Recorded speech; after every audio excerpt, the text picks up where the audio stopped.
প্রথমেই আমাদের প্রথম আলোর বার্তার সবাইকে জানাই সান্ধ্য অভিনন্দন এবং শুভেচ্ছা। আজ থেকে আমাদের প্রথম আলোর বার্তার পর্দায় প্রত্যেক দিন সকালবেলা এবং রাত্রিবেলার আপডেট আপনারা পেয়ে যাবেন আমাদের প্রতিবেদনের মাধ্যমে। কারণ দর্শক এখন চাইছে প্রথম আলো বার্তাকে।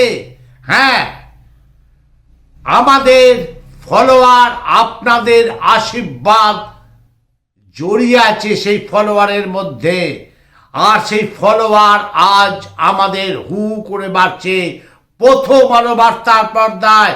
সেই কারণে এই প্রতিবেদন মানুষ চাইছে, আপনারা চাইছেন, আপনাদের ভালো লাগছে।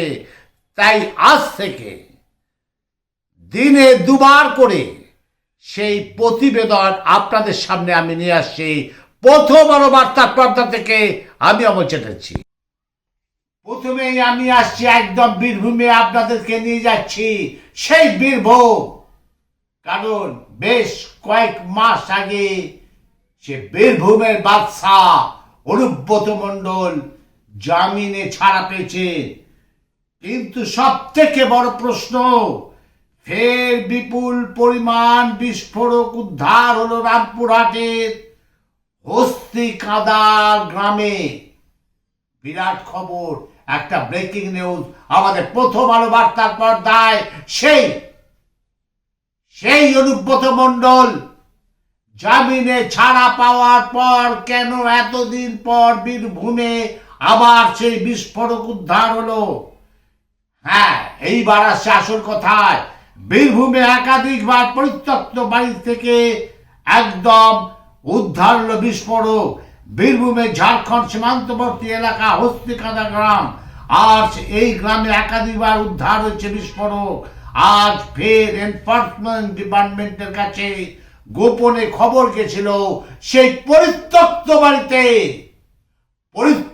বাড়িতে বাক্স বোঝাই করা। আমি আপনাদের বলেছিলাম যে আমাদের প্রথম আলো বার্তার পর্দা প্রতিনিধিরা সমস্ত জায়গায় আছে, ছড়িয়ে আছে। তারাই কিন্তু তুলে আনলো সেই খবর, সেই বীরভূমের বিস্ফোরক খবর, বিস্ফোরক জিনিস যেটা কাঠের বাক্সে আছে। পর আপনাদের দেখাচ্ছি। প্রথমেই দেখুন সেই বীরভূমের দৃশ্য, বিস্ফোরকের দৃশ্য আমাদের প্রথম আলো বার্তার পর্দায় সরাসরি দেখুন। এবারে আমি অন্য খবরে আসছি। সাম্প্রতিক বন্যায় জামজুরি পঞ্চায়েত এলাকায় সমরেশ বর্ধন জলে ডুবে মারা যায়। আজ রাজ্য সরকারের পক্ষ থেকে মাননীয় মন্ত্রী শ্রী প্রণজিৎ সিংহ রায় এই পরিবারটিকে এককালীন সাহায্যের বাবদ 4 লক্ষ টাকা অনুদান তুলে দেয়। সেই সময় তার সঙ্গে ছিলেন পঞ্চায়েত প্রধান শ্রী নির্মল দাস, মহকুমা শ্রী ত্রিদীপ সরকার সহ অন্যান্যরা। মাননীয় মন্ত্রী পরিবারের হাতে এই অর্থ সাহায্যের অনুমোদন পত্র তুলে নিয়ে বলেন, সরকার সর্বদাই পরিবারের পাশে থাকে। হ্যাঁ, সেই মৃত পরিবার, আমরা তার আত্মার আমরা শান্তি কামনা করি।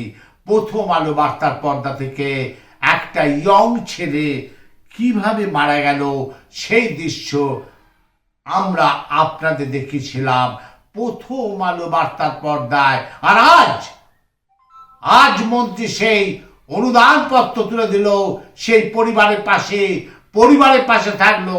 সরাসরি দেখুন আমাদের প্রথম আলোর বার্তার পর্দায় সেই দৃশ্য। এইবার আসছি অন্য খবরে।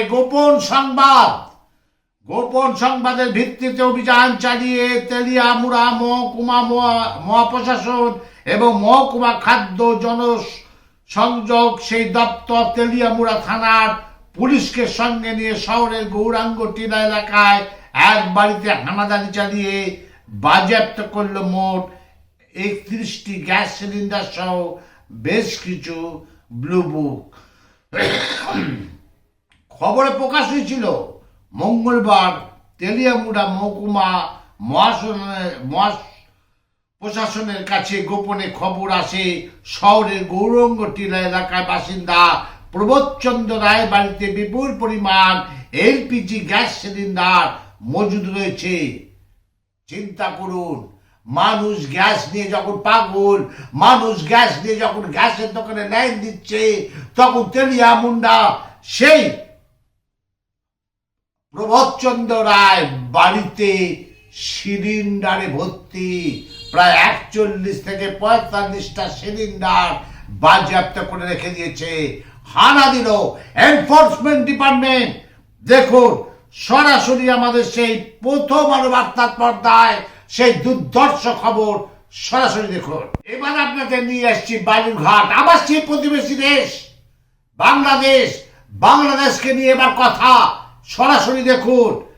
বালুরঘাট দক্ষিণ দিনাজপুর, ভুল করে বাংলাদেশ সীমান্তে ঢুকে যাওয়া ভারতীয় মৎস্যজীবীদের ওপর অমানবিক অত্যাচারের ঘটনার প্রতিবাদে বালুরঘাট কাকদ্বীপে মৎস্যজীবীদের পাশে দাঁড়াতে এই বালুরঘাটে বিভিন্ন এলাকা সহ দক্ষিণ দিনাজপুর জেলা প্রশাসনিক ভবনের প্রাচীরে পোস্টার সাজানো হয় উত্তরবঙ্গ মৎস্যজীবী ফোরামের পক্ষ থেকে।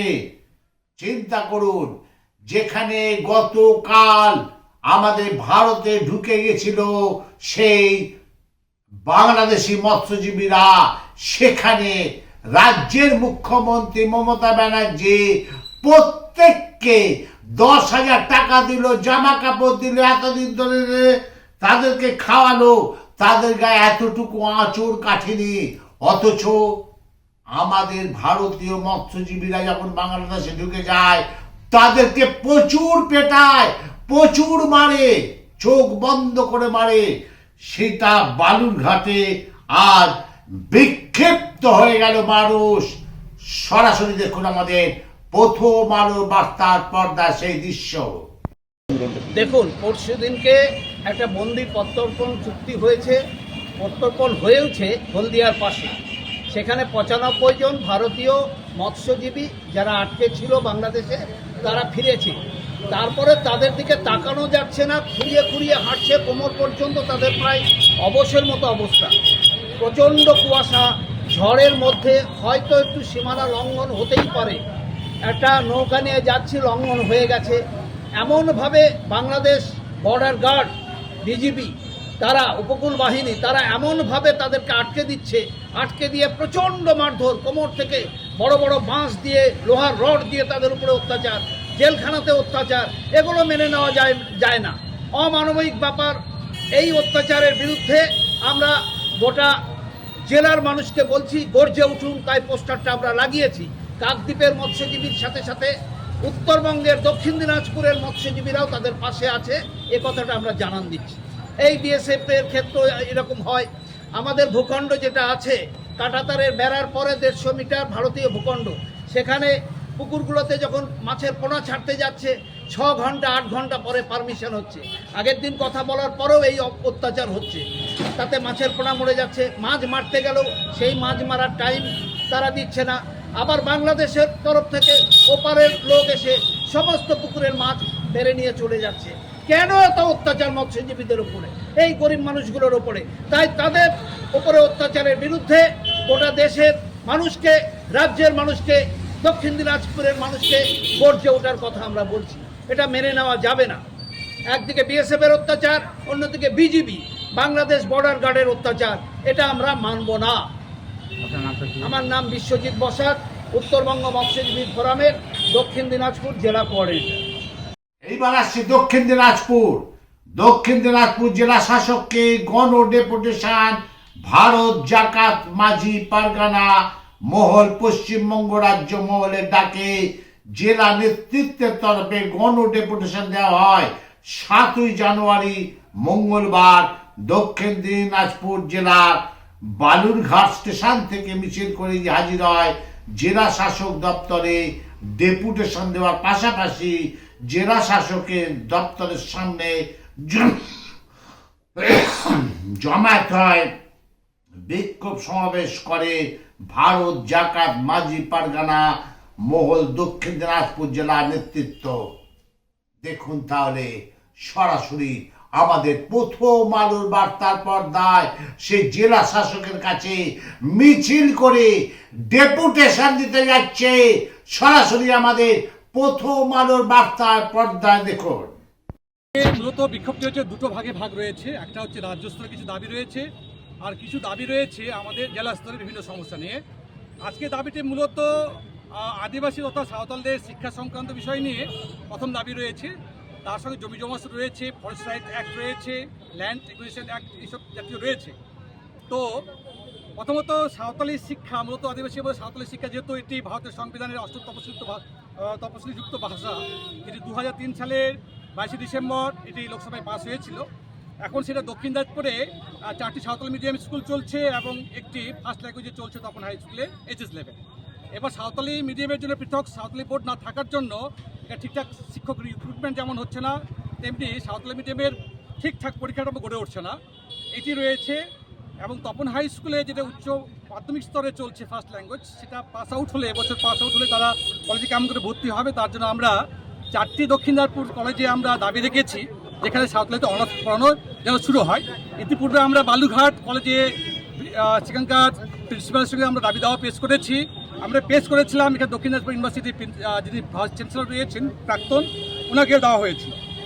তার সঙ্গে সঙ্গে আমাদের রয়েছে স্থানীয় সমস্যার মধ্যে বড় সমস্যা রয়েছে তপন থানার অন্তর্গত, যেটি হচ্ছে রামপুর বড়দিঘি। সেখানকার স্থানীয় মানুষ চতুর্দিকে দিঘির পাড়ে বসবাস করে। সেখানকার পাড়টি এত উঁচু করে নির্মাণ করেছে যে যেখানে বর্ষাকালে সেখানে বন্যা, ম্যানমেড বন্যা তৈরি হবে এবং জল পাস করবার জন্য যে ব্যবস্থা, বিশেষ করে উত্তর পাড়ে এত উঁচু পার করেছে যে সেখানে জল পাস করবে না, বন্যা তৈরি হবে।